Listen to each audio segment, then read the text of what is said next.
오래 기다리셨습니다. 이번 제주 포럼의 마지막 세션입니다.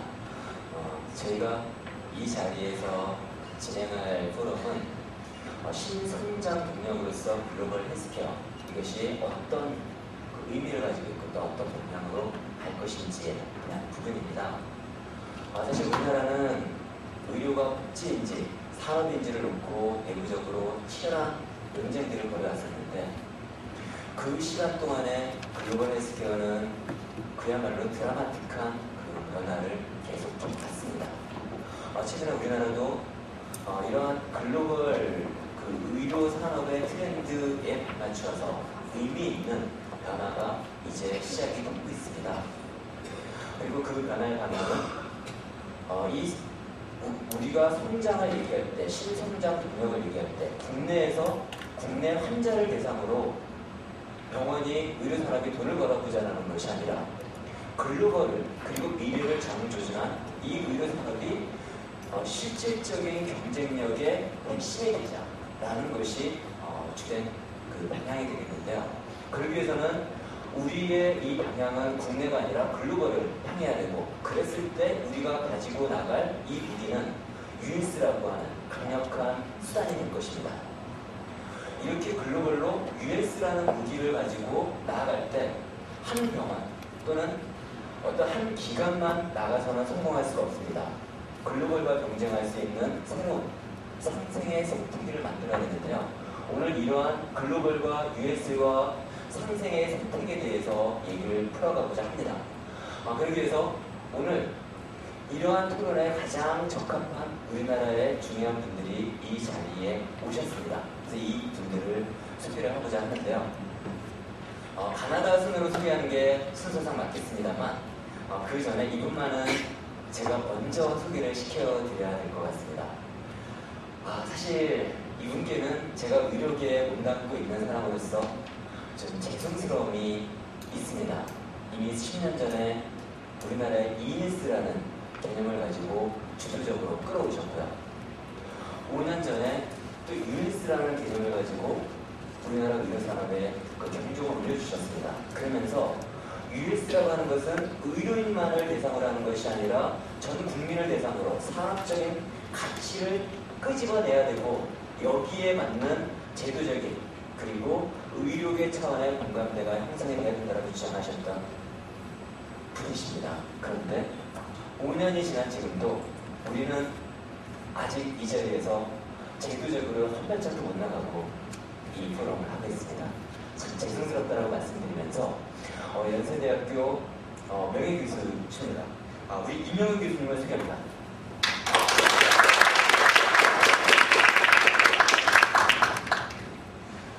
이분은 제가 어떻게 소개해야 될지 모르겠습니다. 일단은 의사시고요. 성형외과를 운영하고 계신데 이 못지않게 경영 컨설턴트로서 또 유명하십니다. 그리고 세계의 강자를 꿈꿔라 같은 그 아주 스테디셀러들을 만들어낸 또 저자이기도 하십니다. 여기도 아세요? 이분이 초상화의 일가견이 있으십니다. 성형을 제대로 배우기 위해서 이것을 의료 관점이 아니라 미학적 관점에서 그 초상화를 배우셨고 또 스타일리스트세요. 또 화장을 또 배우셨습니다. 아주 독특한 커리어를 가지고 계신데요. 이분이 의사이기도 하지만 뉴욕 주립대에 계실 때 또 모스트 파퓰러 스튜던트로서 선정되는 그런 또 면모도 가지고 계십니다. 최근에는 단순한 컨설턴트 그리고 원장이 아니라 우리나라 의료 산업을 끌어가기 위해서 연구 중심병원까지 또 첨단 의료 복합단지까지도 중요한 의견을 내고 계신 우리 윤인모 대표님을 소개합니다.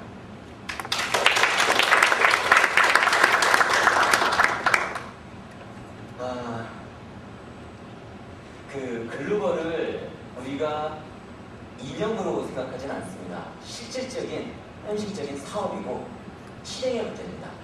이렇게 보았을 때 우리나라에서 지금까지 69개 병원이 해외에 진출되어 있습니다만 어떻게 보면 구멍가게 같다라는 이런 비판이 들던 우리나라의 병원 수출을 실질적으로 산업으로서 역할을 하게끔 바꿔놓으신 분이 계십니다. 이분은 저 동남아 갔을 때도 뵐 수 있고요. 중동에서도 이분을 뵐 수 있습니다.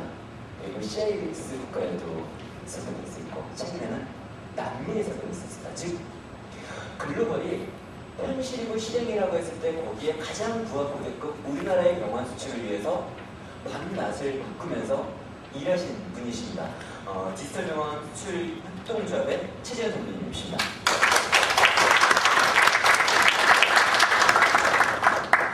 독특한 분 오셨습니다. 이분은 의료계에 종사하시던 분은 아닌데요. 최근에 KT가 세브란스와 손잡고서 조인트 벤처를 설립한 그 기사를 관심 있는 분들 보셨을 겁니다. 그랬을 때 이것은 이미 글로벌 차원에서 이루어지고 있는 MS, US 이런 부분을 넘어서 실질적인 글로벌 사업까지 보고서 조인트 벤처를 만드셨을 겁니다. 이분은 연구원이셨어요. 그러다가 2007년에 농업 분야의 이 거래 시스템 쪽으로 새로운 모델을 만들기 시작합니다. 그러면서 우리나라 농업의 가치를 한 단계 높여주었다는 평가를 받고요. 이러한 업적을 바탕으로 해서 그 2011년 IT 융합 기업인상을 수상하기도 하셨습니다. 이분이 드디어 의료 쪽에 발을 들여놓으셨습니다. 그럼으로써 우리나라 의료의 격도 그리고 위상도 한층 더 높게 만들어주실 분이라고 생각이 되는데요. KT의 홍경표 상무님을 소개합니다.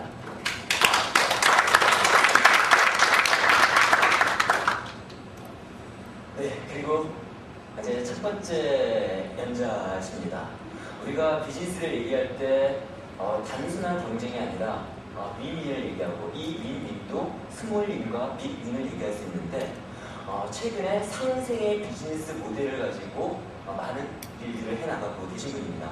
그러기 위해서는 이 상생을 위해서는 비즈니스 사이클 뿐만 아니라 사이클 내에 플레이어까지도 생각하는 방식, 일하는 방식이 바뀌어져야 될 것입니다.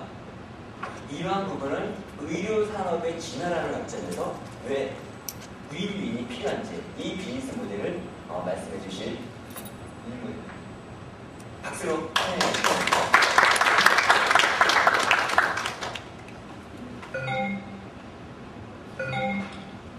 네, 소개받은 윤인구입니다. 제가 말씀드릴 내용은 의료산업의 상생 발전을 위한 산업 생태계 개선 방향에 대해서 말씀을 드리겠습니다. 제가 이 주제를 들고 나온 이유는 딱 이유 한 가지입니다. 나만 건강할 것이냐, 아니면 내가 속한 생태계까지 같이 건강할 것이냐.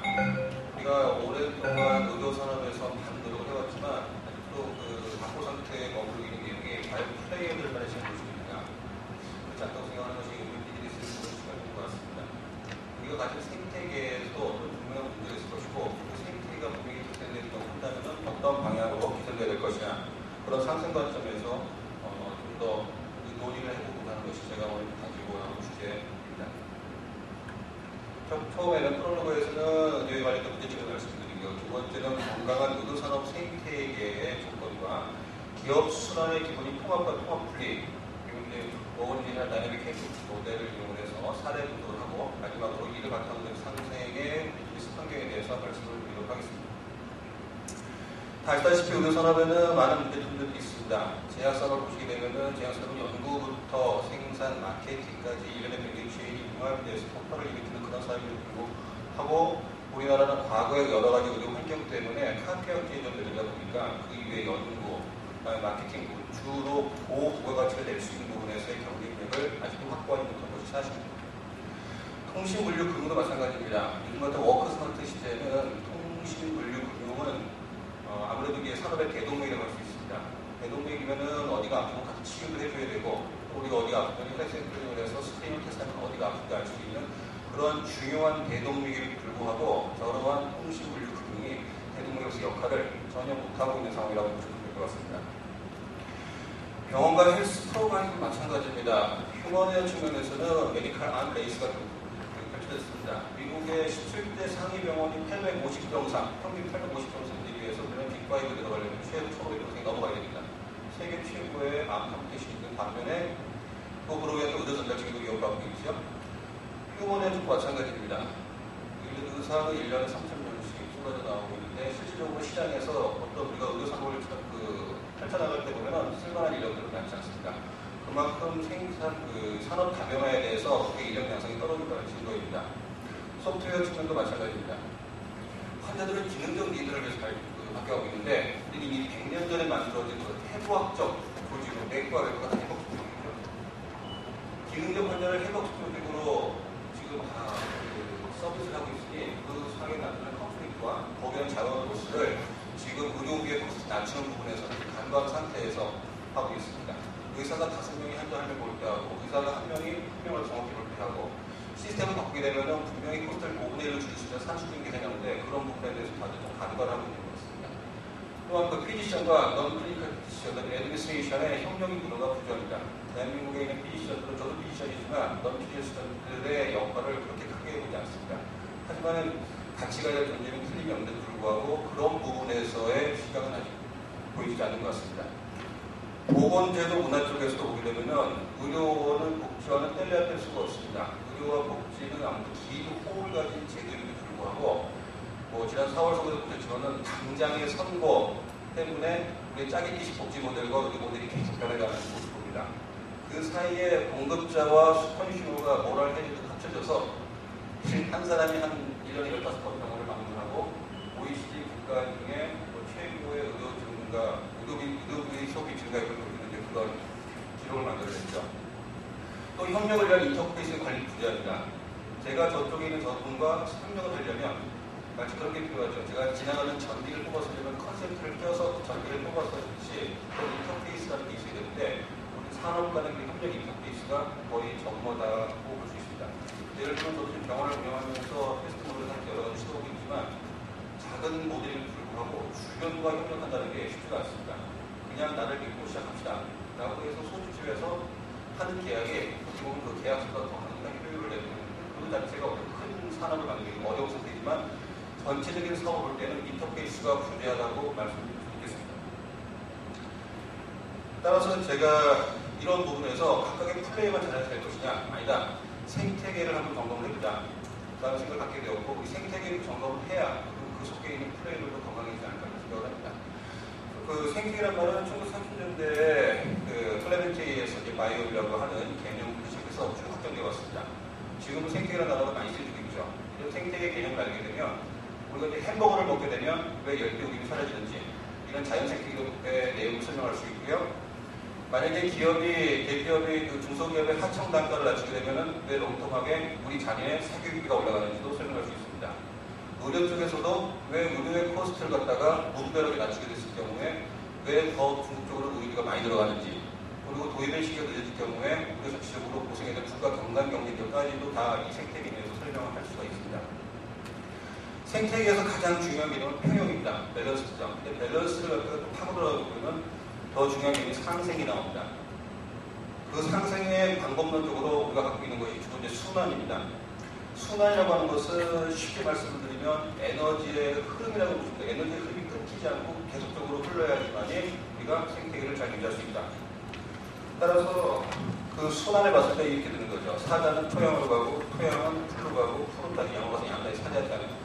사자가 권력을 쥐고 있지만은 이러한 생태계의 흐름을 조종했을 때 사자의 권력이 계속 유지가 됩니다. 이렇게 기업 내에서도 이런 순환이 됐을 때 기업은 어떤 그 조건을 받느냐. 문헌을 찾아보니까 그 이한 씨라는 사람이 그렇게 됐을 경우에 그 사회의 산업 생태계의 프로덕트가 높고 그 다음에 로버스트니스 각각의 플레이가 강건하면서 리치크리에이션 끊임없이 중간에 있는 그 메이커들이 나타나서 플레이메이커들이 나타나서 그 조직을 견고하게 만든다. 이런 결과를 갖고 온다고 했는데 그 자체가 기업 생태계도 순환에 근거하고 있다고 얘기를 해주고 있습니다. 결국은 이제 우리가 기업의 순환에 대해서 포커스를 맞춰야 되는데 기업이 서바이벌하기 위해서 자기 핵심 역량을 계속해서 이제 우리가 유지하려고 합니다. 그럴 경우 이제 공급 사슬을 지속적으로 변화를 시켜야 되는데 그 변화에 일정한 패턴이 있다는 거죠. 어떤 순환을 하느냐? 때로는 뭉치고 때로는 흩어져서 기업을 합니다. 우리는 이것을 지금 스마트폰에서 쉽게 볼 수 있습니다. 애플이 혼자서 기업을 다 뭉쳐서 스마트폰 서비스를 할 때 구글과 삼성이 한쪽을 하드웨어, 한쪽 소프트웨어를 나눠서 지금 대응을 하고 있죠. 통합과 통합 분리가 지속적으로 지금 반복되고 있는 상황입니다. 이렇게 통합과 통합 분리가 지속적으로 무한 반복한다는 얘기를 그 스탠퍼드 교수였던 찰스 파인이 그 발표를 했었죠. 근데 이렇게 통합이 되게 되면은 큰 조직은 해체하는 게 일어납니다. 그 화면에 보시는 바와 같이 조직 경직성이 가장 큰 원인이고요. 거기다가 그 틈새 시장을 놓고서 풀고 들어오는 그러한 여러 가지 그 경쟁자들이 전체적인 그 전의를 흐트러뜨립니다. 이런 이유들이 포춘주에 있던 500개 기업들이 30년을 못 가서 망한 이유이기도 합니다. 반대로 분리가 돼서 이제 기업을 하다가 자기가 어떤 시장에 강력한 핵심 영향을 생기면 시장을 전체를 지배하고 싶어집니다. 마치 제가 병원을 하다가 병원이 점점 커지게 되면 의사선생님을 고용을 하고 의사선생님을 고용하다 보면 좀 더 나은 서비스를 제공하고 싶은 그렇게 시장 지배자로 가려고 하는 그런 내용과 같다고 보겠습니다. 이렇게 통합과 통합 분리를 끊임없이 순환한다고 이제 해야 하는데 그걸 좀 더 자세히 보게 되면 X축과 Y축을 척도화시켜서 통합과 통합 모듈화, 제품 지향력과 원가 지향력을 나누게 되면 이러한 순환을 조금 더 자세하게 설명할 수 있습니다. 이렇게 2x2 매트릭스에서 나온 4가지 분면이 각각의 특징을 갖습니다. 이런 특징을 갖는데 이거는 뭐 다음에 장표에서 좀 더 자세히 설명드리겠습니다. 예, 보여주세요. 일단 메디슨, 우리가 좀 흔히 알고 있는 메디슨의 예를 들어 보겠습니다. 예, 메디슨은 처음에는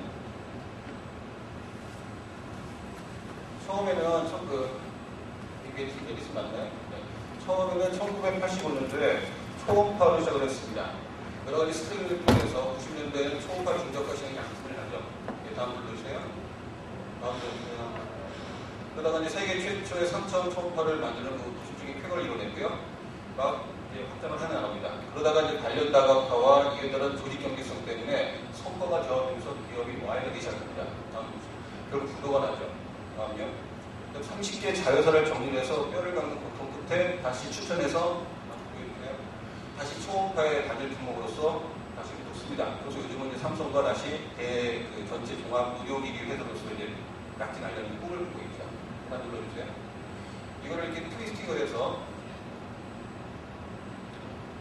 눌러주세요. 축을 이렇게 대보면 아까와 같은 사분면이 나옵니다. 좀 줄여주세요. 이쪽 부분에 보면은 여기 있는 내용과 같이 통합을 가기 위한 최소한의 핵심 역량이 필요하다는 부분이고요. 이쪽으로 가서 시간이 지나서 이쪽으로 가게 되면 이 분면으로 가게 되면 리더십을 바탕으로 하는 높은 조직 비용을 들면서도 뭔가 개개인이 할 수 없는 큰 일을 하게 됩니다. 마치 개인 병원에서는 아무것도 할 수 없지만 어떤 연구하기 어렵지만 대학 병원에서는 스템실이라든지 큰 연구를 하는 거와 같다고 보시면 됩니다. 그러다가 이제 기업이 커져서 조직을 기대야 되는데 내부화 비용이 많아지면서 조직을 견딜 수 없을 경우에는 이제 스트레칭이 빠지죠. 결국 부도에 빠졌습니다. 이때 대부분 회사를 정리하고 스트레칭 무브를 일으킵니다. 그 다음에 초음파로 가서 다시 한번 기사회생에 성공을 하죠. 기업들이 이런 패턴을 밟고 있습니다. 메디슨 말고 휴메나라고 하는 미국 최대의 의료 병원이었다가 요즘 금융을 입고 있는 비슷한 패턴을 보여줍니다.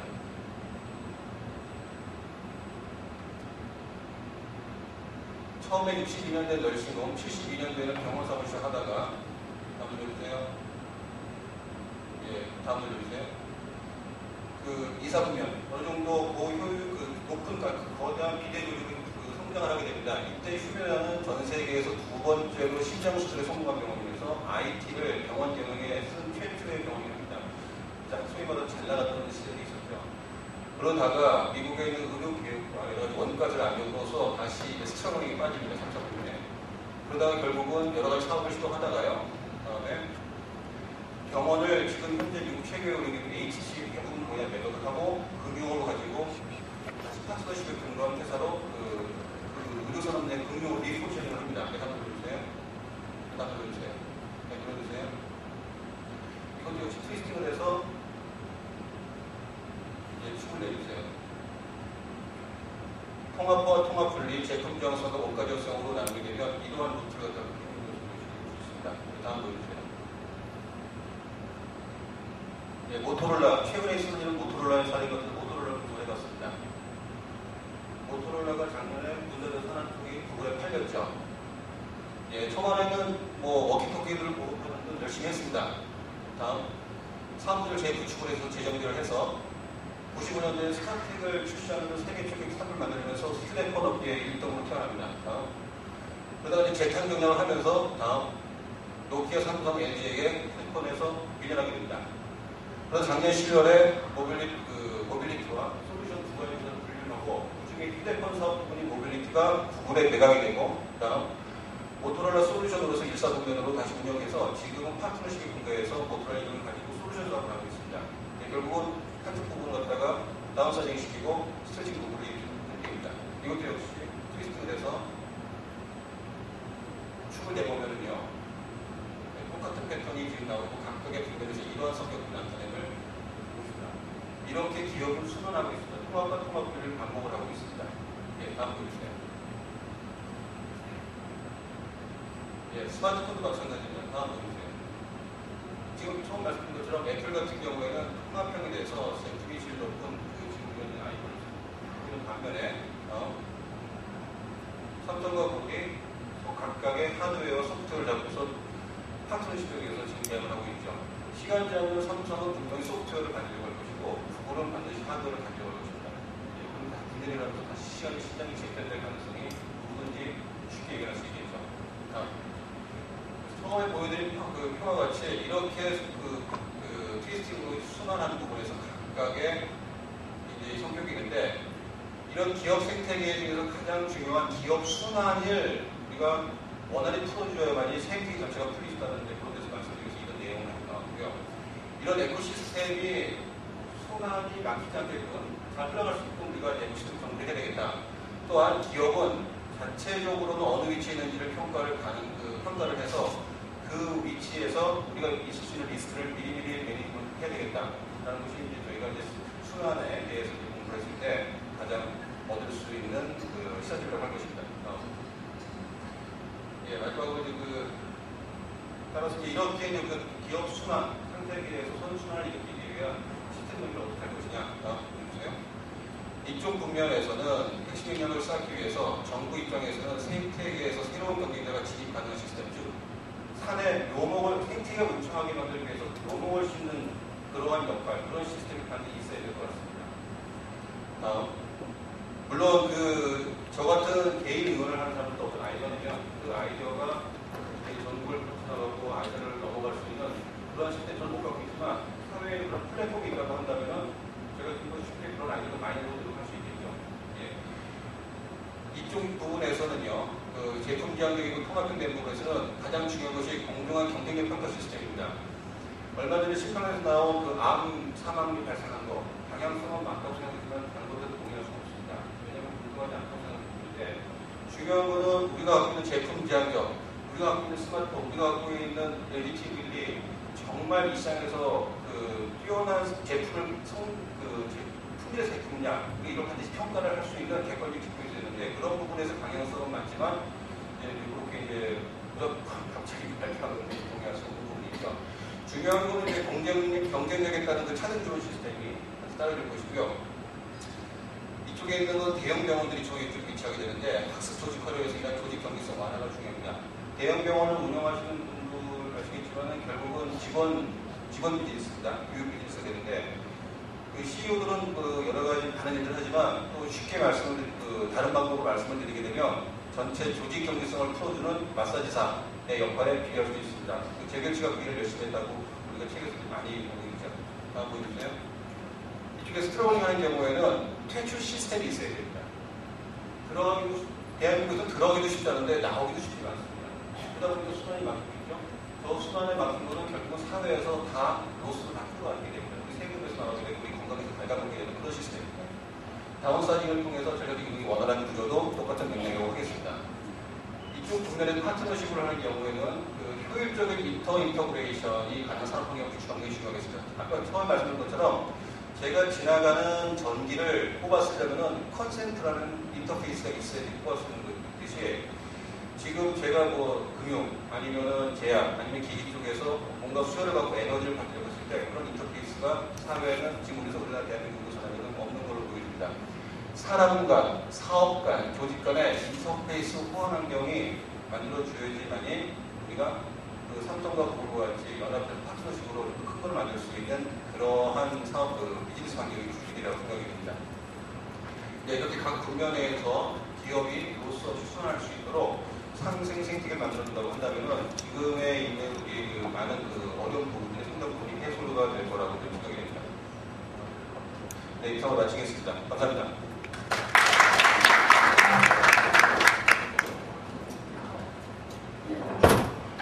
어떠셨습니까? 이게 의사인 분이 경영학을 했을 때 이런 멋진 발표를 하실 수가 있습니다.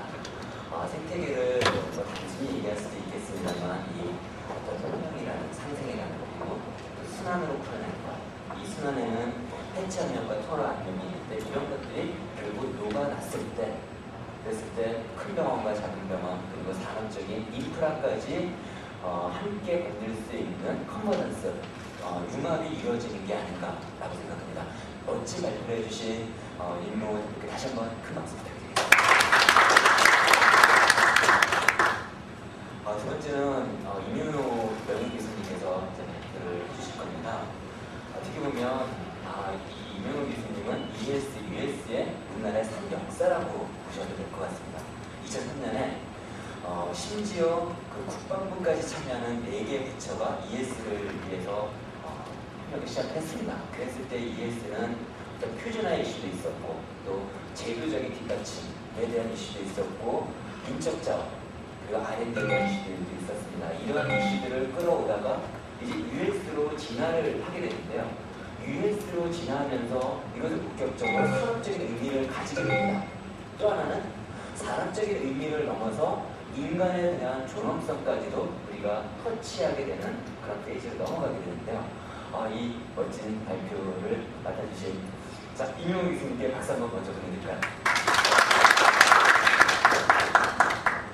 너무 과분한 소개를 받아서 몸둘 바를 모르겠습니다.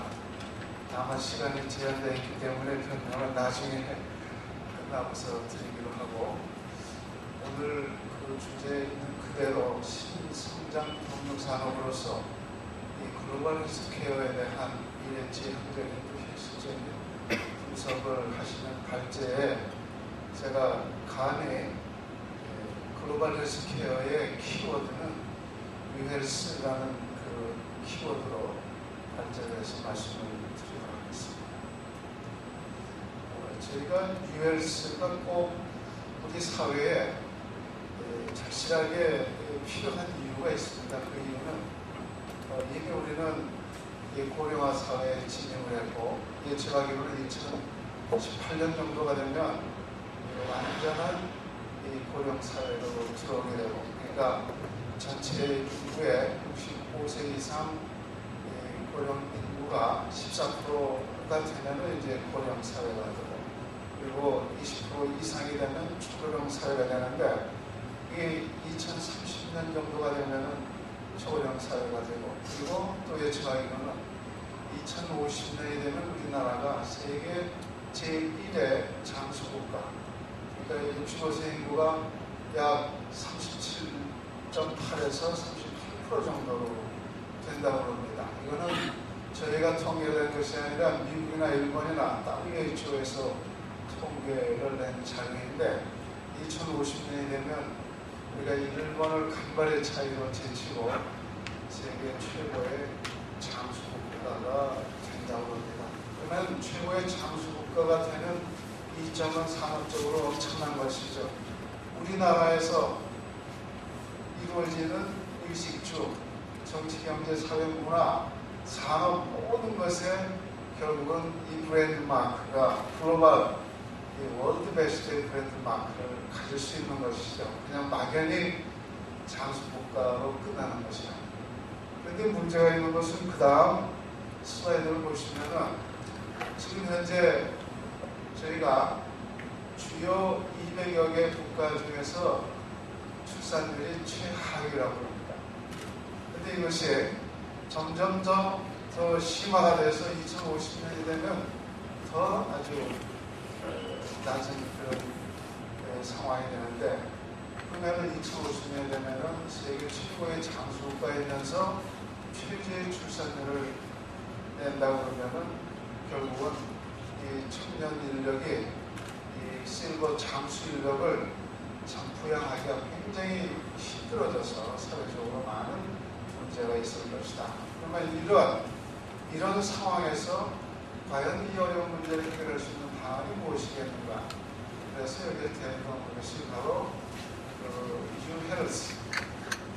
그래서 이거는 우리가 주창하는 것이 아니라 미국이나 독일이나 선진국에서 앞으로 미래 사회에 이런 초고령 사회가 됐을 때 어떻게 이 의료복지 또는 산업기술의 향상을 위해서 준비를 할 것인가.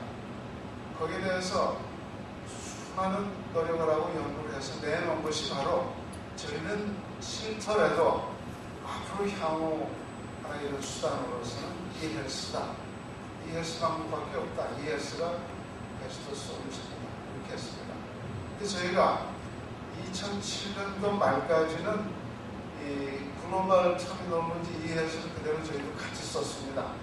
같이 썼는데 2008년도 들어서서 정부에서 아예 법령에 그렇게 쓴 건 아니지만 그 관계장관 전부처 회의에서 우리 대한민국은 2008년도부터는 이헬스라고 아니하고 유헬스로 하겠다. 그러면 이헬스와 유헬스의 차이는 뭐냐? 이헬스는 인터넷 중심의 서비스고, 서비스 각종 서비스 아니고 펜트. 그런데 유헬스는 UIT를 베이스로 한다. UIT라는 것은 유비쿼터 사이트인데, 유비쿼터스라는 건 웹이나 또는 모바일 환경에서 언제 어디서나 자유자재로 우리의 그 정보, 특히 건강정보 또는 병원 정보를 의사와 환자 간에 공유할 수 있는 있는데 이것이 물론 여러 가지 어려운 문제들이 있습니다. 우리뿐만 아니라 교육에서도 아주 어려운 문제가 있는데 이것을 저는 산업적인 측면에서 접근을 해가는 방법을 찾아보고 싶습니다. 여기 보시면은 UIT를 이용해서 의사 선생님들이 우리를 진료하고 치료하고 또 예방적인 조처를 해 주시고자 할 때 필요한 하나의 그 파라메타, 그 생체 신호들은 우리가 심전도나 뇌파나 근전도를 중심으로 하는 바이탈 시그널과 혈압이나 혈당 이런 것들이 굉장히 중요한 것들인데 이것이 단 한 번 측정해서 끝나는 것이 아니라 지속적으로 뭐 데일리, 위클리, 먼슬리 또는 이열리 이렇게 만성이 되는 경우에 특히나 이제 고혈압이나 이 당뇨 질환 같은 경우에는 만성 질환인데 지금 당뇨 만성 질환 같은 경우에 국내에 벌써 한 700만 실제로 등록이 되어 있는 숫자가 700만이라고 우리 5천만이 몇 프로입니다. 세계도 마찬가지예요.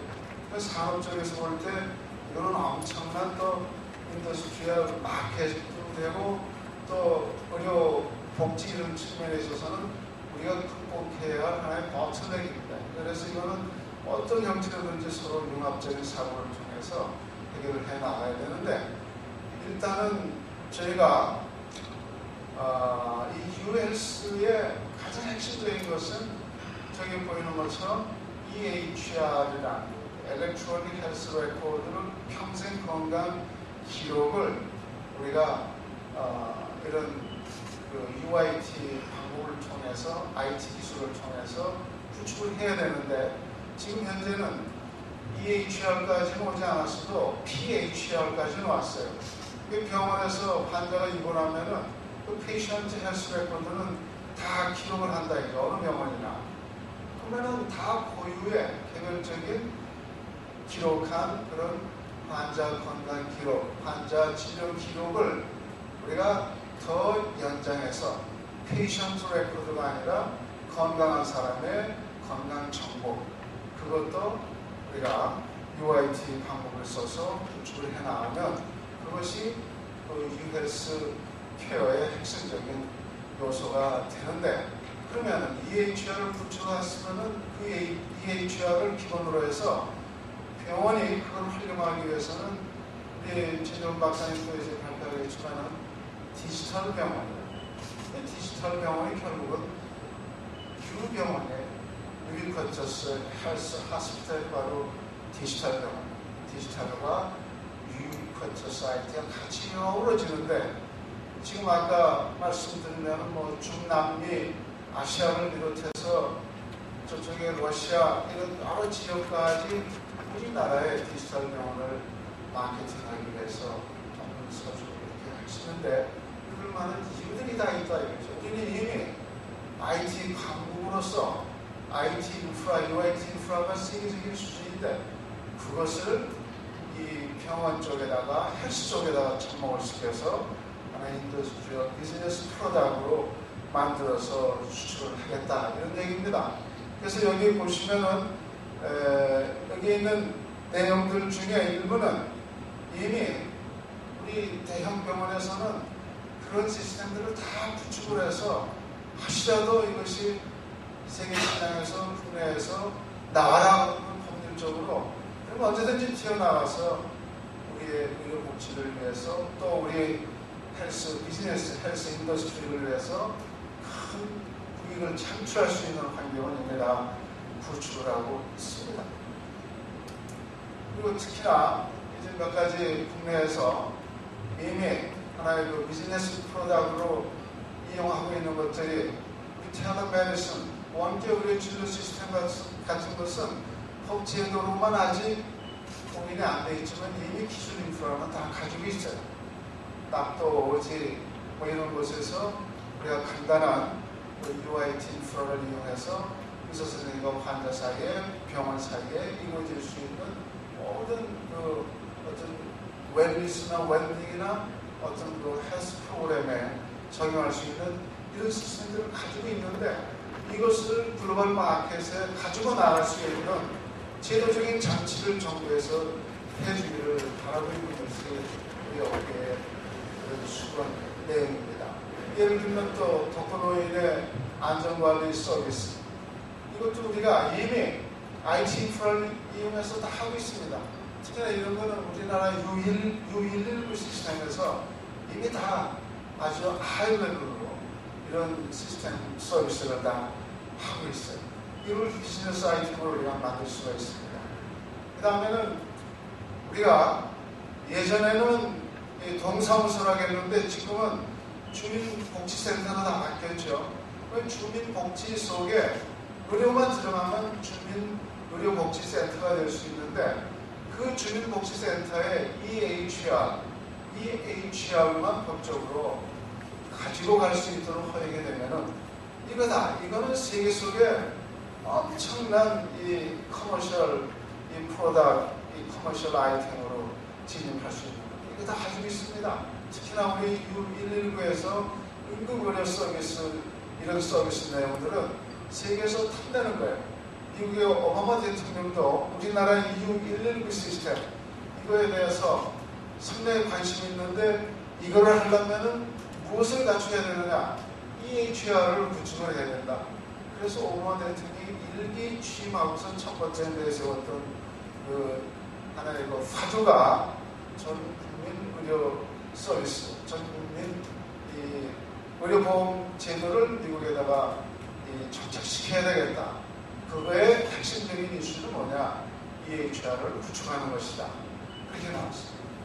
이미 우리가 LG CNS나 또는 삼성 SDS나 또 KT나 또는 이 중소벤처 헬스케어라든가 또는 KMH 이런 국내의 이 대기업이나 중소기업들이 헬스 비즈니스 아이템을 위해서 열심히 노력을 하고 있고 언제라도 법제도에서 이 의료법상에 한 줄 들어가 있으면 언제라도 세계적인 상품을 만들어낼 수 있는 인프라를 다 가지고 있어요. 특히나 여기 보여드리는 요거 하나는 이것이 당뇨, 글루코즈를 모니터링하는 손목 시계형인데 이거는 참 아주 세계적인 수준까지 왔었어요. 이 기술이 손목에다 차면은 손목 뒤에서 이 접촉하는 접촉 센서가 이 피부에서 발생하는 플루이드, 이 바디 플루이드 타액을 분석해서 그 속에 점도 또 이 어떤 이 저항 특성 이런 걸 이용해서 우리가 블러드 샘플을 하지 않고 내 몸의 당의 약을 측정할 수 있는 이런 기술인데 이것이 좀 불행하게도 2008년도까지 식약청 승인 다 받고 또 FDA 승인 받기 직전에 그 회사가 이상한 소용돌이에 빠져가지고 지금은 일단 뱅크럽시돼서 일단 쉬고 있습니다. 이 기술이. 그런데 이 기술은 이스라엘의 유명한 또 이쪽에 물리화학을 하는 교수가 만들어낸 손목 시계형으로 스펙트럼 포토그래피라는 메소드로 과학으로 이 손목 시계에서 우리 요골동맥에다가 빛을 줘가지고 빛이 동맥으로 들어가면 글루코즈의 레벨에 따라서 빛을 흡수를 해요. 글루코즈가 많이 들어있으면은 빛을 많이 흡수하고 흡수가 안 된 것은 다시 리턴해서 이 수광 다이오드에 흡수가 돼요. 그러니까 처음에 주사할 때 방향을 아는데 갔다 온 방향을 알면 빼주면은 남은 잔량을 아니까 그걸로 이 요골동맥에 흐르는 혈액 속에 글루코즈 레벨을 측정하는 그런 기술인데 그것도 세계적인 기술인데 그것도 역시 중도에 이제 뱅크럽시가 됐어요. 그러니까 랩 프라이스는 엄청나게 높은데 커머셜 프라이스를 하려면 낮춰야 될 거 아닙니까? 낮추는 데에는 인내를 가지고 국가에서 또 기업이 투자를 해줘야 되는데 이건 벤처회사예요. 삼성이나 KT나 이런 큰 대기업에서 5년이고 10년이고 투자해서 개발하면 이것이 세계적인 그런 비즈니스 아이템이 될 수 있는데 이런 그런 상황이 지금 되어 있습니다. 그 다음에 이거 해외 건데 이것도 다 UIT 기술을 이용해서 이제 우리가 바이탈 시그널들을 측정하는 이거는 이제 스포츠웨어 우리가 이 전도성 수비 센서를 이용해서 이 스포츠웨어 입고서 달리고 운동하고 뭐 잠자고 쉬고 할 때 체내 그 바이탈 시그널들이 다 측정이 돼서 몸에 가지고 있는 스마트폰에다 저장이 돼서 필요할 때는 의사 선생님에게 병원에게 그 데이터가 다 전달되고 거기에 또 소프트웨어 프로그램들이 들어있어서 내 몸에 맞는 맞춤형의 이 레벨하고 비교를 해서 상하로 컨트롤해서 의사 선생님에게, 본인에게, 병원에게 신속하게 보내는 이런 이거 다 지금 우리가 쓰고 있는 겁니다. 그런데 우리 제품이 아니에요. 이게 다 UIT 기술을 이용한 건데 우리가 빨리 IT 강국의 그 위상을 이용을 해서 이 법제도적으로 이 분야 비즈니스가 될 수 있도록 만들어주지 않으면 이미 우리 사회에 뭐 나이키나 아디다스나 폴라나 이런 폴로 이런 걸 통해서 스포츠웨어에 이미 다 들어와 있는데 기술 레벨은 우리가 볼 때는 저런 걸 해 우리는 10년 전에 저거 했는데 그렇지만 이런 걸 내놓으면서 이미 특허를 다 내버린다. 그러면 나중에 우리가 법제도로 자 이제 해볼까 하면서 10년에 가면은 시장에 들어갈 틈이 없는 거죠.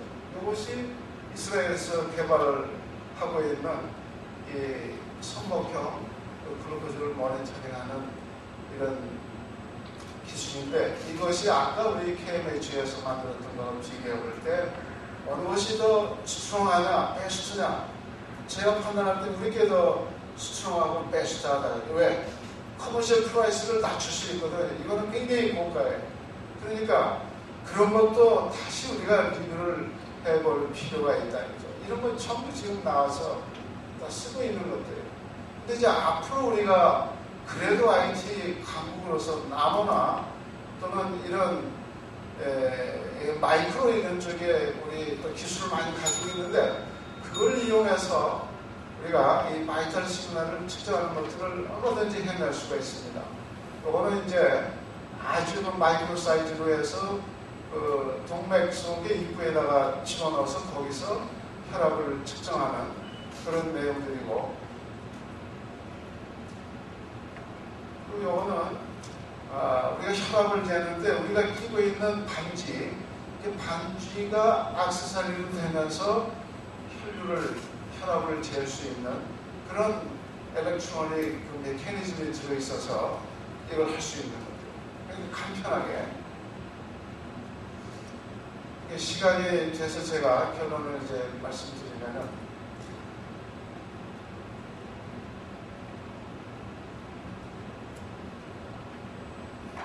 저희가 법제도를 빨리 완성을 못하는 이유는 이 유헬스 아이템이 다 좋은 건 다 알아요. 각 부처에서 복지부 가면은 복지부는 이거 우리 거다 너희 손대지 말라. 또 지식경제에 가면 우리 거다 너희 손대지 말라. 가는 부처마다 다 자기네들 거라고. 그럼 복지부에서 가지고 와서 사람 뽑아서 예산 매년 이렇게 확보해서 하면 10년 걸려서 만들 거를 합쳐서 여러 개 부처가 공동으로 공유하는 6개월 만에 만들 수 있다는 게 제 지론입니다. 그래서 각 부처마다 여기 있는 것처럼 예를 들어서 다 그 역할 분담을 해서 해나갈 수 있도록 하자. 그래서 사실은 그 역할 분담을 하기 위해서 노무현 정부 때에 5개 부처가 모여서 그 대통령 의료선진화 자문위원회 중에 이 헬스 전문위원회를 구성해서 3년 동안 해가지고 거기서 법제도 만들어서 국회 상임위원회에다 제출하고서 나왔는데 그때 그것이 끝까지 가지를 못하고 심의를 안 하니까 그냥 중도에 끝나고 마는 것이죠. 그래서 제가 한 1분만 더 말씀을 올리면 저는 2003년도부터 아셈과 2004년도는 에이펙 쪽에 헬스워킹 그룹의 민간인 대표로 참여를 해서 거기에서 2004년부터 2009년까지는 에이펙 이헬스 커뮤니티 포럼을 제가 체어가 돼서 운영을 해서 국내에서 했습니다. 그러다가 많이 따라와요, 외국에서. 그래서 그거와 차별화를 시키기 위해서 2010년부터 지금 새롭게는 에이펙 US 커뮤니티 포럼을 구축을 해서 지난 2월 초에 TMS와 같이 키네스 국제의료기기 전체의 코엑스에서 매너하는데 키네스와 APEC 커뮤니티를 바이오레트럴로 해서 같이 이렇게 개최를 해서 계속 우리가 UIT, UHS 쪽은 한국이 세계를 주도하겠다는 의지 표명으로 그렇게 갔습니다. 그래서 여기에 따라 또 전문가님들께서 마음껏 의견을 수렴해서 빠른 시간 내에 의료법상에 UNS 이 비즈니스는 꼭 필요해서 할 수 있다. 또 의료수가 반영도 할 수 있다. 이렇게 딱 두 줄만 넣어주면 여기 계시는 기업들이 뭐 몇천억 문제가 아니라 몇 조라도 투입을 해서 이 UNS 시스템을 이용해서 앞으로 우리 한국이, 대한민국이 이 헬스 산업의 주도적인 역할을 할 수 있을 것으로 의심치 않습니다. 감사합니다.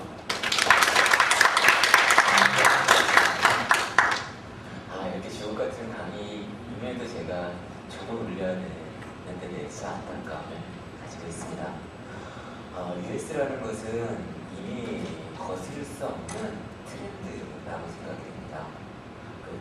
앞에서 그 트렌드에 대해서 비가역성을 말씀하셨는데요. 입장에 따라서 이 US를 반대하거나 또 달리 생각하실 수 있겠지만 이러한 반대가 US가 도입되는 것을 시간을 늦출 수는 있지만 이 물줄기 자체를 막을 수는 없다고 봅니다. 그렇기 때문에 오히려 변화된 세상에 대해서 제대로 준비하는 것이 더 중요하지 않을까라고 생각이 됩니다. 이명훈 교수님은 공학자세요. 정말 유명하신 분입니다. 이런 분들도 이 우리나라 의료계를 위해서, 의료산업을 위해서 이렇게 애정을 가지고 계신데 우리가 뚫어내지 못한다면 우리가 너무 좀 초라해지는 것 같습니다. 그러지 않기 위해서 더 노력하기 기대를 하겠고요. 훌륭한 강의를 해주신 교수님께 다시 한번 큰 박수 부탁드리겠습니다. 세 번째는 디지털 병원입니다. 사실 뭐 10년 전만 하더라도 병원 복도를 이 차트를 들고 뛰던 인터넷이 있었는데 이때는 차트 빨리 찾는 인편이 가장 유명한 때가 있었습니다. 이제 적어도 차트를 들고 병원 복도를 가로지르는 이런 모습은 더 이상 볼 수 없습니다. 추억 속으로 사라졌습니다. 근데 이런 것들이 디지털 병원의 힘이라고 볼 수 있겠는데 디지털 병원은 단순히 종이 없는 병원을 추구하는 것은 아닙니다. 에러가 0으로 됨으로써 의료의 질 자체를 높일 수 있다고 보고 있고요. 또 의료의 코스트를 30% 이상 줄일 수 있다고 얘기를 합니다. 이러한 경쟁력을 바탕으로 국내를 넘어서 해외로 나가자는 것, 글로벌을 지향하자는 것, 이것이 디지털 병원 수출조합의 목소리가 되겠는데요. 전세적으로 매년 2,000개 이상의 종합병원이 생겨납니다. 이 종합병원을 대상으로 설계에서 건축, 시스템, 장비, 그리고 나아가서 병원 운영까지 이 의료를 하나의 플랜트 산업으로 보고 만들어 어떤 가치를 창조하자라는 것이 디지털 병원 수출의 큰 목표가 되겠는데요. 그럼으로써 신성장 동력을 어떻게 만들어가는지에 대해서 우리 최재훈 전문님의 말씀을 듣도록 하겠습니다. 박수로 환영하겠습니다. 제가 할 말씀은 다 해서 들어가도 될 것 같습니다. 네, 감사합니다. 원래 영어로 준비하고 영어로 발표를 하라고 처음에 요청을 받았을 때 영어로 되어 있습니다.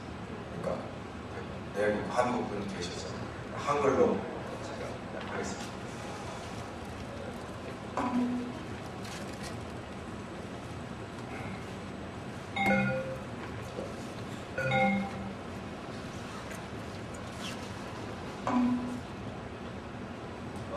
지금 우리 이 박사님이나 이렇게 쭉 설명해 주신 거 보면 이것은 생각해도 될 것 같습니다. 왜냐하면 21세기의 문제가 실제 수명이 늘어나고 그리고 웰빙의 컨셉이 나고 GDP가 늘어나기 때문에 실제 보건의료에 대한 이런 욕구 혹은 수요 이런 것이 엄청나게 커진다 이런 뜻이었고요.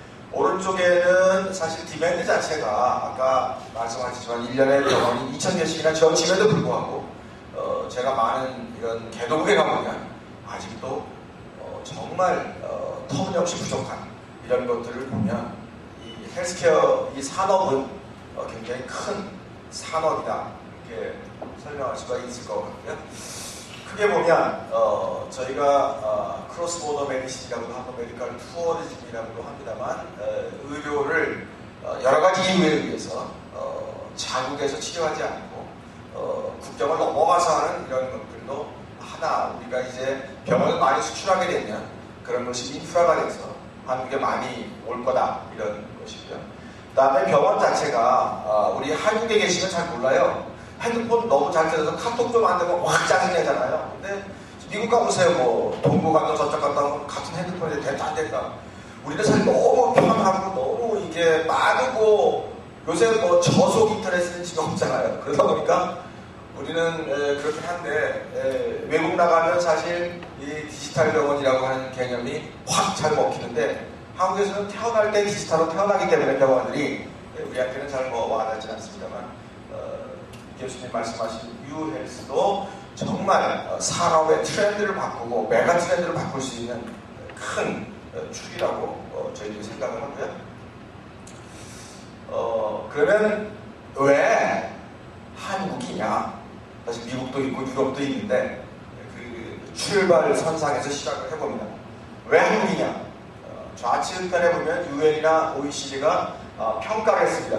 이 가버먼트 레벨을 우리가 3년 연속으로 우리가 항상 넘버원이라고 남들이 그렇게 평가를 해줬습니다. 또한 이 파티시페이션 인덱스를 봐도 한국이 가장 높은 이런 수준에 있고요. 그러면 한국의 전자정부가 이렇게 글로벌리 넘버원 포지션이 되어 있다고 하면 그러면 의료계의 IT 수준은 어떨 것이냐? 이게 건강심사평가원에서 발표된 제너럴 하스피탈에 우리는 OCS라고 뭐 컴퓨터라이즈 피지션 오더 엔트리를 해서 전산을 입력하는 이런 것들 93% 박스 이미지를 필름으로 안 갖고 있고 나중에 보여드리겠습니다. 이제 디지털 핸드폰으로 다 지금 막 사진 찍고 계시잖아요. 옛날에는 꿈에도 못 본 거잖아요. 이것을 어떻게 예를 들어서 내가 MRI 찍거나 CT 찍거나 핸드폰이랑 별 차이가 없는 걸 찍고 넣어놓고 내과 의사도 보고 외과 의사도 보고 이렇게 실제 이런 것들이 한국에서는 이렇게 굉장히 높은 수준입니다. 남의 나라 거는 좀 이따 말씀드리겠습니다.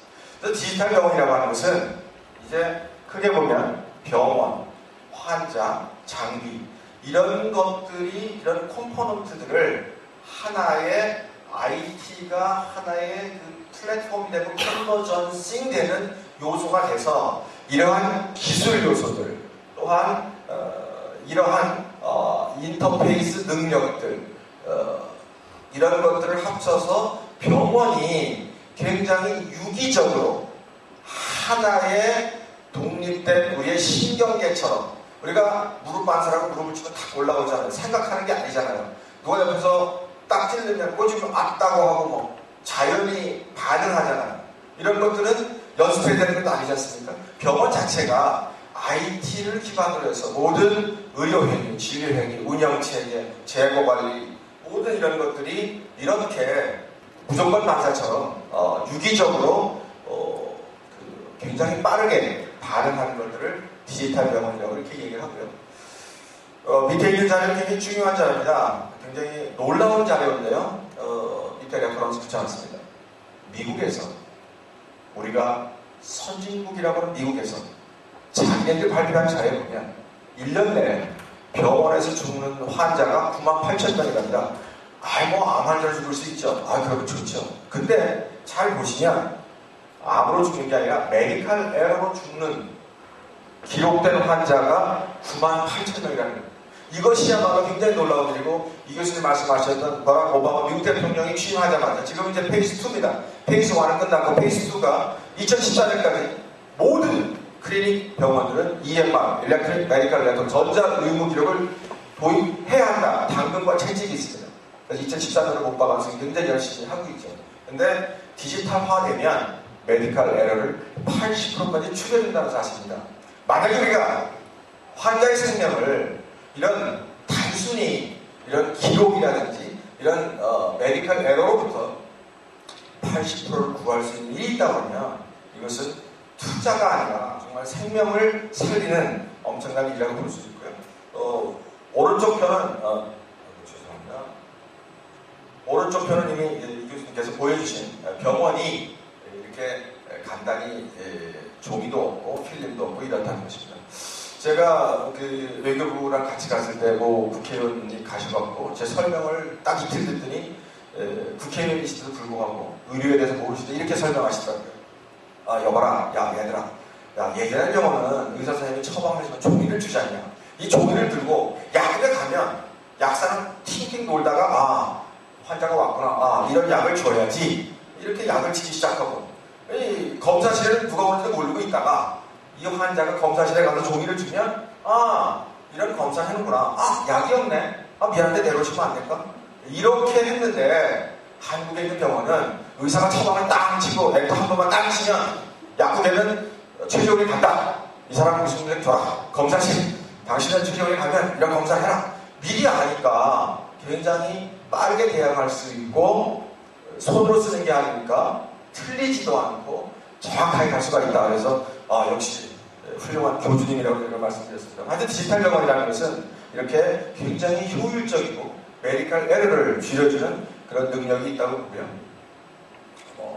시간과 이런 장소를 포함한다는 것. 실제 병원 안에 있는 디지털 병원을 만들기 위해서 굉장히 복잡한 표가 나오고 이 교수님께서도 비슷한 표를 보여드렸습니다만 이것을 전문적이기 때문에 생략하겠습니다만 여기에 들어가 있는 모든 내용들은 환자를 진료하기 위한 종합 시스템이라고 말씀을 드릴 수가 있고요. 우리가 이런 면에서 굉장히 앞서 있기 때문에 우리가 할 수 있다는 거고요. 그래서 여기 EMR 보면 아까 EMR OCS CPOE가 우리가 95% 이렇게 올라갔다고 있지 않습니까? 그래서 여기 있는 이런 내용들은 굉장히 복잡한 용어가 되겠습니다만 어찌됐든 국제 표준을 지키면서 우리나라가 이런 전자의무 도입에 가장 앞서 있다 이렇게 설명할 수 있고요. 이게 이제 기존 방식입니다. 이렇게 종이를 엄청나게 하는 건데 이게 디지털화되면 오른쪽에 보시는 것처럼 간단하게 되는 거죠. 그리고 이제 예전에는 이런 모든 영상, 이미지, 동영상 이런 파일도 다 이런 전자의무에 기록이 되니까 굉장히 이제 빠르게 될 수 있고요.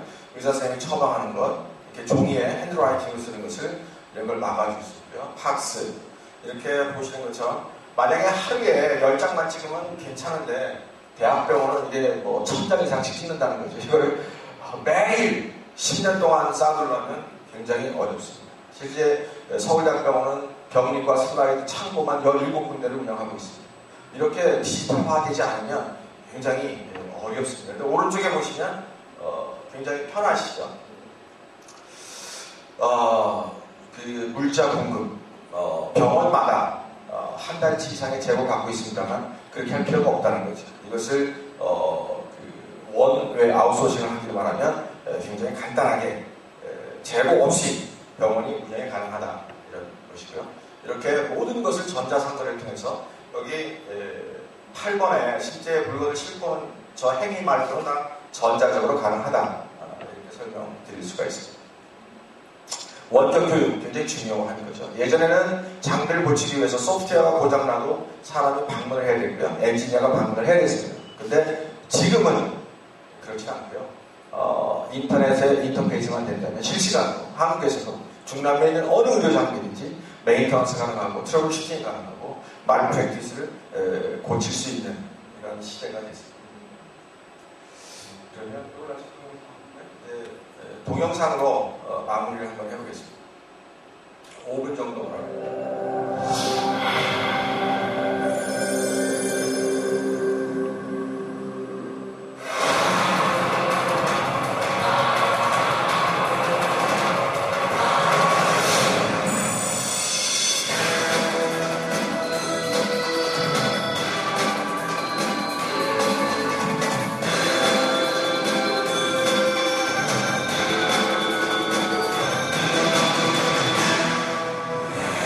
Key benefits of a digital hospital include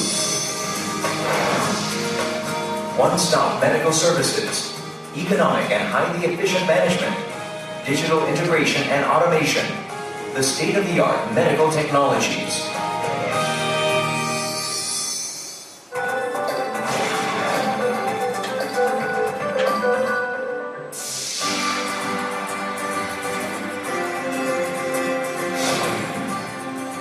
From a patient's perspective, a long queue at registration, a long wait time in between consultations and diagnostics, and burden of carrying health records when visiting hospitals all make it difficult to access hospitals. Now, the paradigm needs to change. When digital technology and people meet, hospitals develop toward the future. No slip. No chart. No film.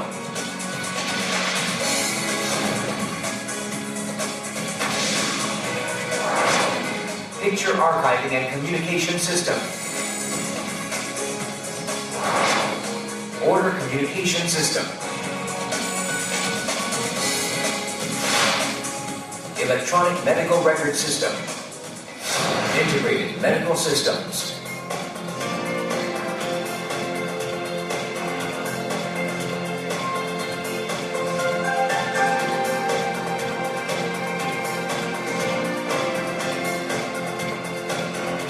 Logistics automation.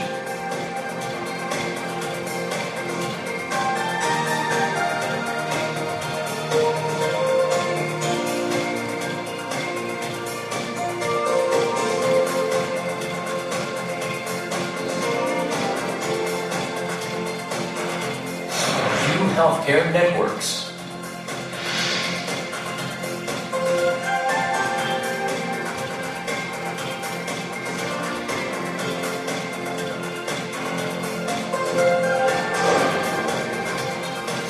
Remote maintenance and training.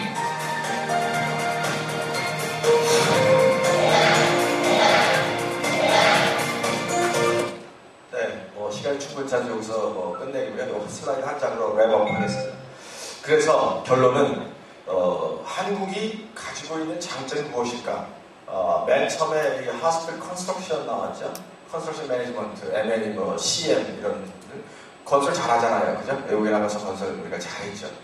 두 번째, IT, 메디컬 IT, 모바일 폰 IT, 굉장히 우리가 잘했지 않습니까? 그래서 우리가 이런 IT 솔루션, 병원의 IT 솔루션이 굉장히 강하다는 거고요. 그 다음에 트레이닝 앤 서비스, 이것도 정말 우리가 강하죠. 원격, 더군다나 리모트 이러닝이나 혹은 이 메인터넌스가 되기 때문에 굉장히 잘하고요. 마지막 부분에 이제 의료 장비 부분은 좀 미국의 다이렉트로 큰 장비들은 약하지만 우리 대신에 그 사람들이 할 수 없는 여러 다종류의 이런 인터페이스를 하나로 모아서 할 수 있다고 하는 장점이 있습니다. 그래서 디지털적으로 수주조합은 크게 병원의 건설, 설계 시공 감리, 모든 의료 IT 솔루션들, 의료 장비, 의료 서비스, 트레이닝, 병원 경비 이것을 하나로 뭉쳐서 장비 하나씩 팔고 시스템 하나씩 파는 거 너무 힘들더라. 이것을 텅키로 팔자. 이렇게 해서 창설됐고요. 이렇게 해서 열심히 하고 있습니다. 15분 됐습니다. 감사합니다.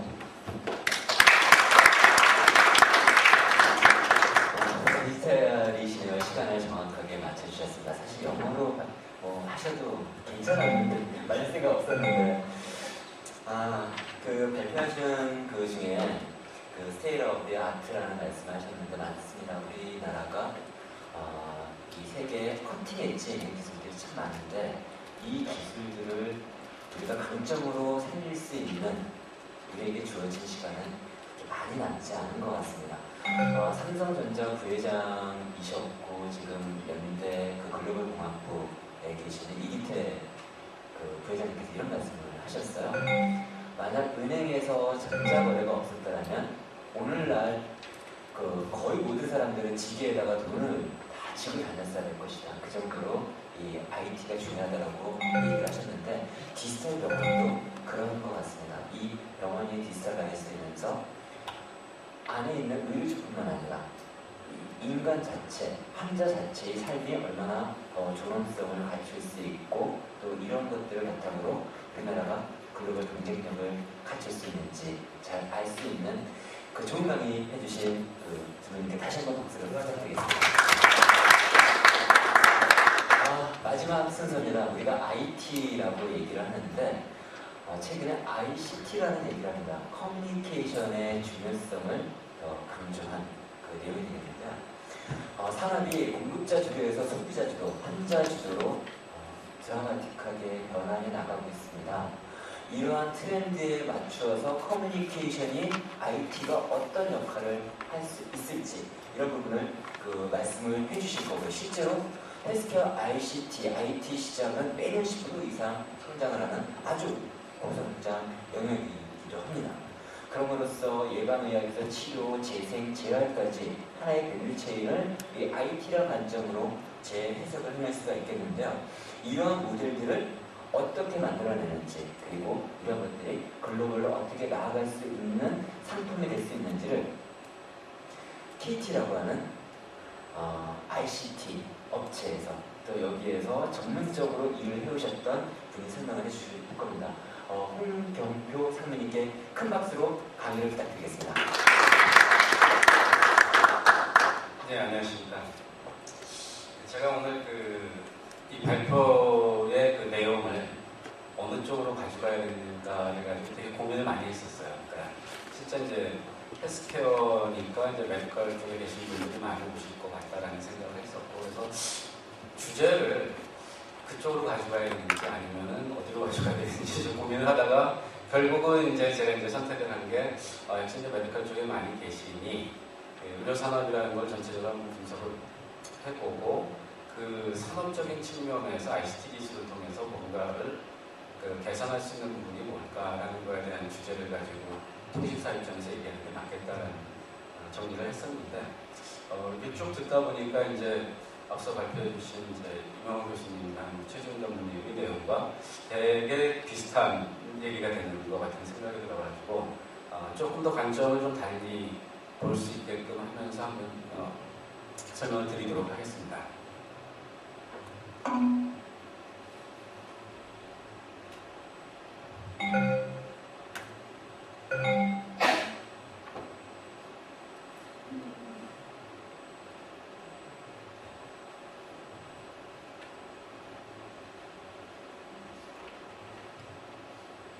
그러니까 의료 산업에 대한 너무나 당연히 잘 아시는 문제죠. 그러니까 의료 서비스라는 것은 공공성이 너무나 강한 그런 서비스죠. 그래서 환자의 안전이라든지 그 다음에 그거에 따른 어떤 비용에 대한 부담 문제라든지 정부의 재정과 개인에 대한 부담이 다 마찬가지입니다. 그 다음에 의료 서비스의 수준 향상이라든지 이렇게 되게 너무 중요한 문제이기 때문에 상당히 다양한 국가가 개입을 할 수밖에 없고 그래서 이제 규제를 받고 인증제를 시행하고 비용들도 추구하게 하고 여러 가지 이러한 제도를 통해 가지고서는 국가적인 전체 의료 서비스의 수준을 일정하고 보편적으로 제공 가능한 그렇게 운영을 하고 있습니다. 근데 이제 이러한 기본적인 방향성과는 달리 뭔가 의료 산업 전반에 대해서 지금 벌어지고 있는 일들을 한번 종합적으로 보면은 한 4가지 정도 키워드로 이렇게 정리를 해볼 수 있을 것 같아요. 이미 경제는 많이 성장들을 하고 있습니다.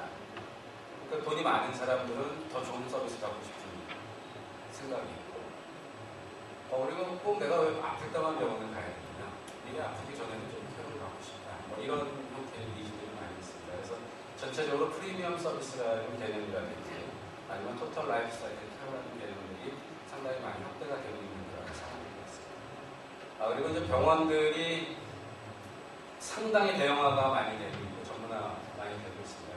그러면서 상당히 경쟁이 좀 많이 치열해지고 있는 그런 상황이고요. 심지어 이제 이번 제주 포럼에서도 제주 경제자유기업내 이제 병원 유치라든지 이런 거에 대한 논의들이 꽤 있었는데 외국 개병원 같은 것들이 들어오면서 또 경쟁이 상당히 치열해질 거라는 그런 분석을 했습니다.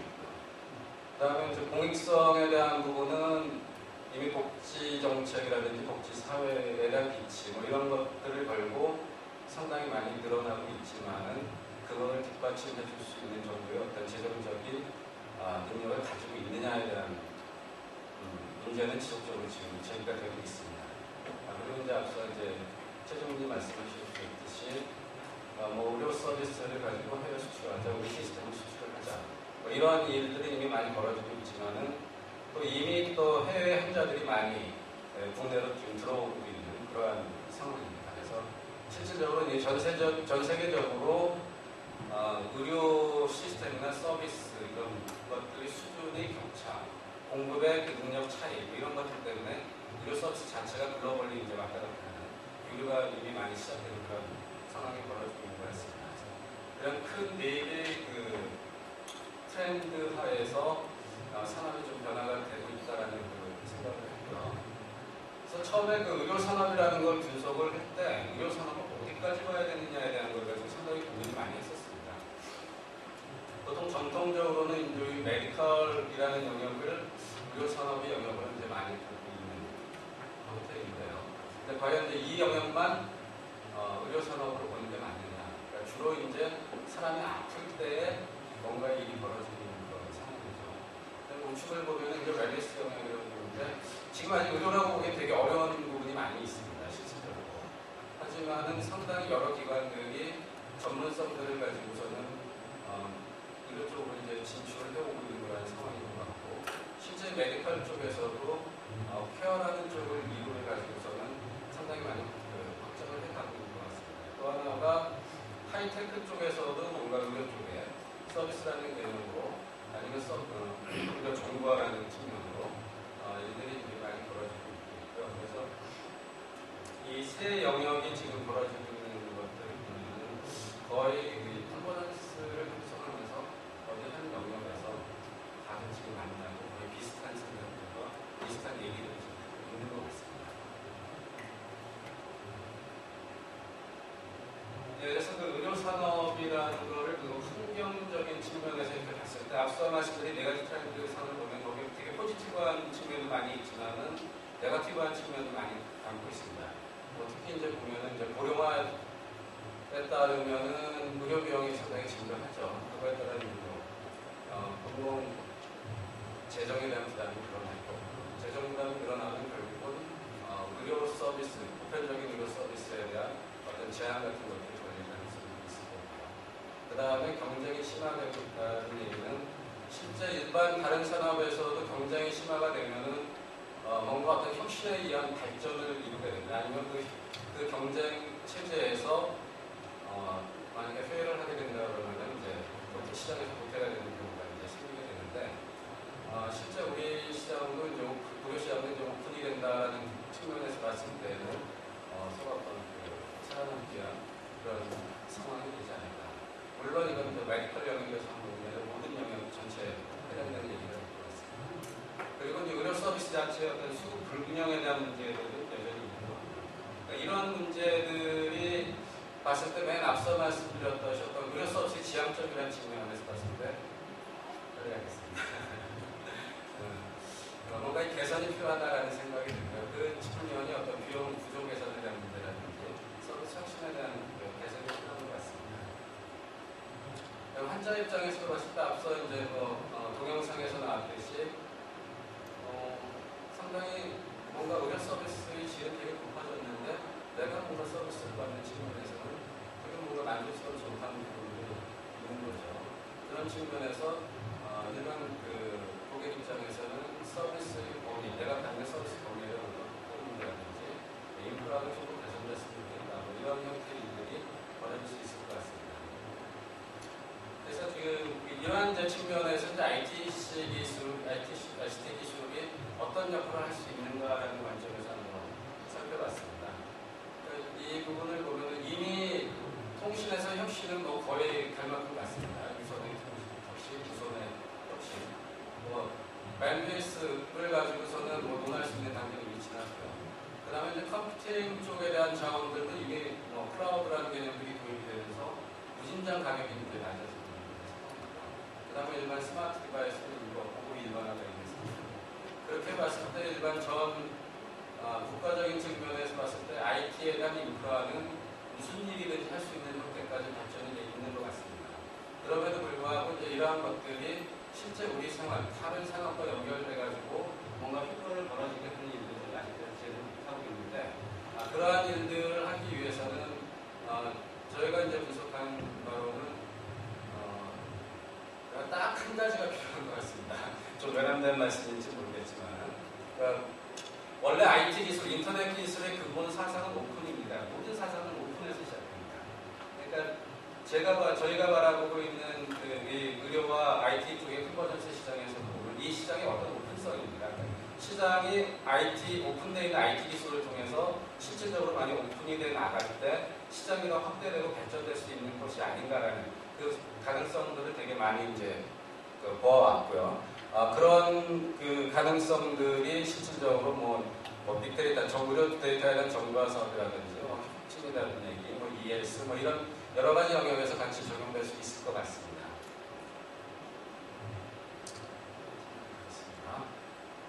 그래서 이 이후에는 실제 ICT 기술을 활용해가지고 앞서 말씀드렸던 의료 산업의 어떤 현황 문제들 아니면 일반 환자들이 느끼는 어떤 불편함들을 해소할 수 있는 어떤 방안들을 한 5가지 정도로 이제 제안을 드린 건데, 앞서 말씀드렸던 디지털 호스피털 같은 경우는 어느 특정 이제 병원의 이제 디지털화를 통해 가지고 효율화를 취할 수 있다. 이런 측면에서 이제 말씀을 드렸다 그러면 지금 여기서 제가 말씀드리고자 하는 거는 어떤 병원 개개인의 어떤 디지털화가 이미 많이 이루어져 있었기 때문에 그 병원들 간의 어떤 혁신이나 규율을 할 수 있는 체계들을 만들어 봐야지만 전체적 국가적인 차원에서 비용 효율화를 이루어낼 수 있을 것 같다라는 이제 제안을 드리는 것입니다. 그리고 앞서 말씀드렸던 그 데이터들이 실제 페이퍼에서 페이퍼 리스로 넘어간다 하더라도 실제 하루에 생산되는 종합병원에서 생산되는 데이터량이 엄청납니다. 그 데이터들을 5년간 계속해서 보관한다는 것 자체로 이미 그 스토리지가 포화 상태에 이룰 수 있는 상황이고요.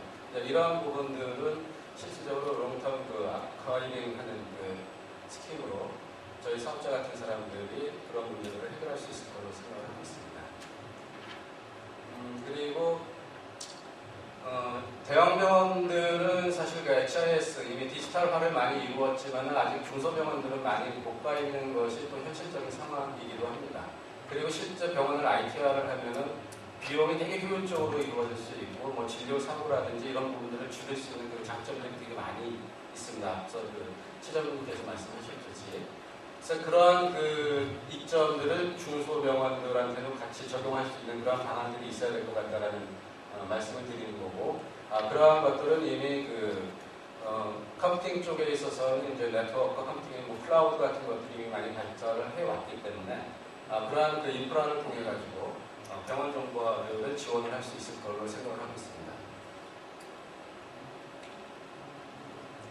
병원 간의 협진도 이미 영상 기반으로 이미 외국 병원들과는 이루어지고 있는 상황인데 국내 병원들 사이에서도 좀 더 이런 협진 활동이 많이 벌어졌으면 하는 바람입니다.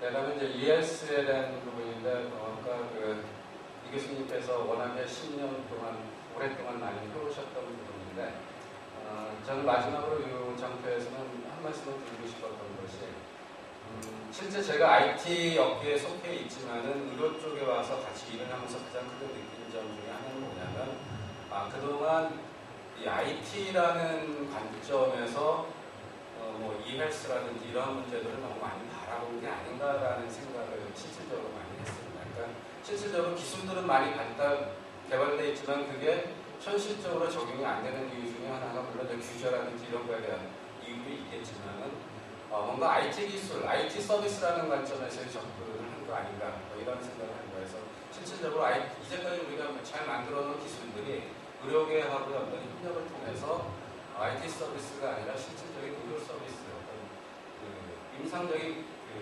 의미를 가질 수 있는 그런 의료 서비스를 한 발짝 더 발전할 필요가 있다라는 그런 생각을 합니다. 이제 마무리를 하겠습니다. 그래서 이런 ICT 기술이 실질적으로 의료계에서 많은 도움을 드릴 수는 없을지는 몰라도 뭔가 의료산업 자체가 혁신이 되고 확장이 돼가는 데 하나의 이네블러 역할을 할 수 있지 않을까, 도와드리는 역할을 할 수 있지 않을까라는 생각을 합니다. 그런 측면에서 IT 기술의 특성상 프리케어라든지 애프터케어적인 측면에 되게 장점이 많고요. 그 다음에 전체 토탈 라이프 사이클 단위로의 어떤 사람들에 대한 질병 관리나 이런 정보 관리를 하기 위해서는 IT만큼 뭐 정확한 그런 솔루션이 없을 것 같고요. 그 다음에 시간이나 어떤 공간 제약 같은 것들을 해소하기 위해서도 결국은 IT에 관한 솔루션들을 도입할 수밖에 없을 것 같습니다. 그 다음에 이제 이러한 모든 것들이 국내에서 잘 이루어진다 그러면 궁극적으로는 해외로 들고 나가면서 산업을 확대시킬 수 있는 그런 기회가 있을 걸로 지금 생각을 하고 있습니다. 이상으로 발표를 마치겠습니다.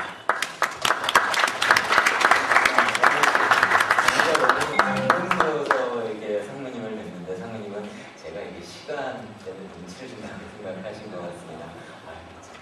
제가 이게 시간, 이게 타임키퍼로서 이게 제가 지금 PHR 즉 퍼스널라이즈 헬스 레코드 이런 내용들이 이제 많이 나오고 있는데 개인 맞춤형 치료가 되면서 이제 더 이상 병원 혼자서 데이터를 관리할 수 있는 시대가 아닌 것 같습니다. 그러면서 웹클라우드 서비스에 대해서 그런 중요성들이 부각되고 있는데요. 이런 것들 또한 어떻게 보면 생태계를 만들어가는 과정이 아닌가 싶습니다. 오픈이라는 단어를 쓰셨습니다. 예. 우리 산업에 드디어 그 IT 전문 회사, 정보 통신 회사에게 문을 개방을 했습니다. 이 개방된 산업에서 앞으로 멋진 활약을 할 KT를 기대를 하겠습니다. 다시 한번 좋은 강의해 주신 그 선생님께 박수 부탁드리겠습니다. 시간이 된다면 좀 질의도 받고 토론을 더 진행했으면 좋겠습니다만 주어진 시간을 모두 소진했습니다. 그렇기 때문에 플로우 발언을 질의를 받지 못하고 그냥 개인적으로 질문해 주시길 바라겠습니다. 양해 말씀을 드리도록 하겠고요. 이게 미래는 우리가 얘기했던 글로벌 그리고 US 디지털 생태계 어느 것 하나 명확하지 않습니다. 그 불확실성, 모호함이 특징이라고 할 수가 있겠는데요. 이러한 세상 너머에 분명한 세상이 있다라고 저는 믿고 있습니다. 이 분명한 세상을 향해서 먼저 행동하는 자, 먼저 선점하는 자가 승리자가 될 것이고 그리고 이 승리자가 미래의 그 과실을 먼저 수확하는 자가 될 것이라고 보고 있습니다. 이것이 인류가 우리나라의 미래 그리고 신성장 동력, 경쟁력을 갖추는 그 핵심으로서 역할하는 방식이라고 생각을 합니다. 오늘 이 훌륭한 강의를 해주신 이명호 교수님 그리고 또 이윤모 대표님, 최재현 전무님 그리고 마지막으로 홍경표 상무님까지 참 훌륭한 강의를 해주셨습니다. 그리고 이 자리에 마지막까지 자리를 뜨지 않고서 지켜주신 이 자리에 참가하신 여러분께 감사 말씀드리면서 큰 박수로 마치도록 하겠습니다.